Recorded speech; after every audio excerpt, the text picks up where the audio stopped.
এৰ কি বস্তু লৈছা এটো হেৰি ব্ৰইলাৰ বিস্তাৰ কোৱাচোন এতিয়া কি কৰিবা তুমি এই ব্ৰইলাৰ বিস্তাৰ দি আমি মাছৰো খাদ্য হিচাপে কৰিব পাৰোঁ ইয়াত বহুতো নাইট্ৰজেন থকাৰ বাবে আমি ডাইৰেক্টলি যদি আমি পথাৰ বা গছত দি দিওঁ তেতিয়া বহুতখিনি অপকাৰ হ'ব পাৰে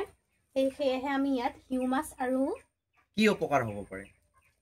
সেইখিনি মানে গছখিনি মৰি যাব যিহেতু নাইট্ৰজেন বেছিকৈ আছে আৰু ইয়াত হিউমাছ আৰু পচন সাৰ মিক্স কৰি যদি আমি দিওঁ তেতিয়া অপকাৰ নহয় উপকাৰেই হ'ব আৰু খেতি পথাৰৰ বৃদ্ধি হ'ব খেতি পথাৰ দিলে কি কি হয় এইটো দিলে শস্য বৃদ্ধি হ'ব আৰু মাটিৰ কিবা গুণাগুণ সলনি হ'ব নেকি ইয়াৰ পৰা আমি বহুতো লাভৱান হ'ব পাৰোঁ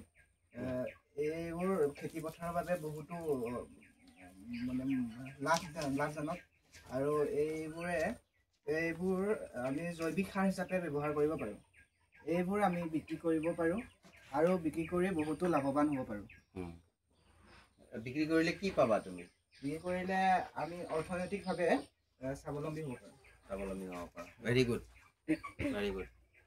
আৰু কোনোবাই ক'বা মই কমলা নেহেৰু উচ্চতৰ মাধ্যমিক বিদ্যালয়ৰ অধ্যয়ন কৰি আছোঁ মোৰ নাম শ্ৰী সাগৰিকা বৰা মই ৮ম শ্ৰেণীৰ ছাত্ৰী আমাৰ গাঁৱতো এনেকুৱা ব্ৰইলাৰ ফাৰ্ম আছে আৰু আমাৰ ঘৰতো ব্ৰইলাৰ বিষ্ঠা সাৰ হিচাপে প্ৰয়োগ কৰি স্বাৱলম্বী হ'ব পাৰিম আৰু তুমি খেতি পথাৰত প্ৰয়োগ কৰিছানে নাই তোমালোকে কিবা ভাল ফলাফল হৈছে নাই খেতি ভালকৈ হৈছে নাই হৈছে শস্যবিলাক আগতকৈ ভাল হৈছে নে বেয়া হৈছে ভাল হৈছে আমি যে এই বিষ্ঠাখিনি যে লৈছোঁ এই বিষ্ঠাখিনি আমি তুমি কৈছিলা যে আমি ডাইৰেক্ট ব্যৱহাৰ কৰিব নোৱাৰোঁ আমি ইয়াক কেনেকৈ ব্যৱহাৰ কৰিব পাৰোঁ অকণমান কৈ দিয়াচোন এই বিষ্ঠাখিনি আমি ফাৰ্ষ্টতে শুকুৱাই লৈ তাত গোবৰ আৰু হিউমাছ আৰু পচন সাৰ মিক্স কৰি আমি ভালকৈ শুকুৱাই আকৌ বস্তাত মানে বায়ু যাতে সোমাব নোৱাৰে সেনেকৈ আমি সংৰক্ষণ কৰি ৰাখি আমি দোকানত নি জৈৱিক সাৰ হিচাপে আমি কি কৰিব পাৰোঁ বিক্ৰী কৰিলে কি হ'ব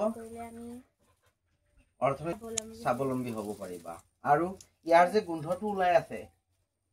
গোন্ধ আছে নাই ইয়াত গোন্ধ এতিয়া ইয়াত যদি পৰি থাকে ইয়াৰ পৰা গোন্ধটো বেছি ওলাই থাকিব গতিকে এইটো আমি কি কৰিম এইখিনি আমি খেতি পথাৰত প্ৰয়োগ কৰিলে ইয়াৰ গোন্ধটো নাইকিয়া হ'ব হয় নহয় তাৰমানে কি হ'ব পৰিৱেশ প্ৰদূষণ ৰোধ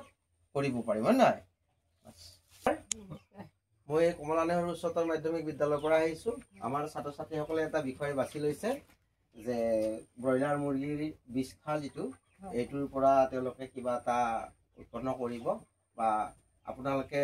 এইটোতো ব্যৱহাৰে কৰি আছে গতিকে কেনেকৈ কৰি আছে অকণমান কৈ দিয়কচোন কেনেকৈ মানে আমি ব্ৰইলাৰখিনি উঠোৱাৰ পিছত এই বস্তুখিনি আমি গোটাই কৰি হয় পথাৰত দিবৰ কাৰণে আমি ৰাখোঁ বা নহ'লে বিক্ৰী কৰোঁ তাৰপিছত এটা পচন সাৰ হিচাপে প্ৰস্তুত কৰিব পাৰি কওকচোন আমি আজিহে গম পাইছোঁ যে উন্নত পদ্ধতিৰে মানে সাৰখিনি প্ৰস্তুত কৰি জৈৱিক সাৰলৈ প্ৰস্তুত কৰিব পাৰি বা আমি এনেই 50 টকাকৈ বেচোঁ এতিয়া আমি ধৰক অলপ বেছি মূল্যত বেচিব পৰা যাব আৰু তেনেকৈ কৰিলে মানে উপকৃত হ'ব আৰু ৰাইজ আমি কৰিয়ে আছোঁ বৰ্তমান আমি উপকৃত হৈছোঁ এতিয়া আপুনি ৰাইজক কি আহ্বান জনাব ইয়াৰ দ্বাৰা ৰাইজকো সহযোগিতা কৰিবলৈ দিছোঁ কাৰণ ৰাসায়নিক সাৰ দিলেতো আপোনাৰ খেতিডৰা নষ্ট হয় আৰু আপোনাৰ বেমাৰ আজাৰ বেছি হয় এয়া জৈৱিক সাৰ হয় এই জৈৱিক সাৰ দিলে মানে বস্তুটো ভালো হয় আৰু মানে ধৰক আমাৰ খোৱাৰ কাৰণে উপযোগী আমাৰ খেতিটো স্বাস্থ্যৰ মানে স্বাস্থ্যৰ কাৰণে উপযোগী এইটো প্ৰয়োগ কৰিলে কি হয় মাটিৰ গুণাগুণটো ভাল হয় বৃদ্ধি হয় মানে বৃদ্ধি হয়। আৰু ই তাৰমানে এই পচন সাৰটো যেতিয়া দিব আপুনি এইটো লগ হয়, মিক্স কৰি হয়। তেতিয়া আপোনাৰ পানী ধৰি ৰখা কেপাচিটিটো মানে ক্ষমতাটো সাৰুৱা বাঢ়ে হৈ যায় মাটিখিনি। মাটিখিনি উৰ্বৰ হয় বেছি হয়। আৰু শস্যৰ উৎপাদনটো আগতকৈ বহুত ভাল হয় বহুত বেছি হয় হয় আৰু ইয়াৰ দামো কম বহুত দামো নহয় ফিচাৰীটো দিব পাৰি ফিচাৰীটো দিব মানে অলপ মাছৰ সৰু দানা হেৰি কৰি মাছৰ দানাও হয় ঠিক আছে বাইদেউ কমকে দিব লাগে ধন্যবাদ থাকিল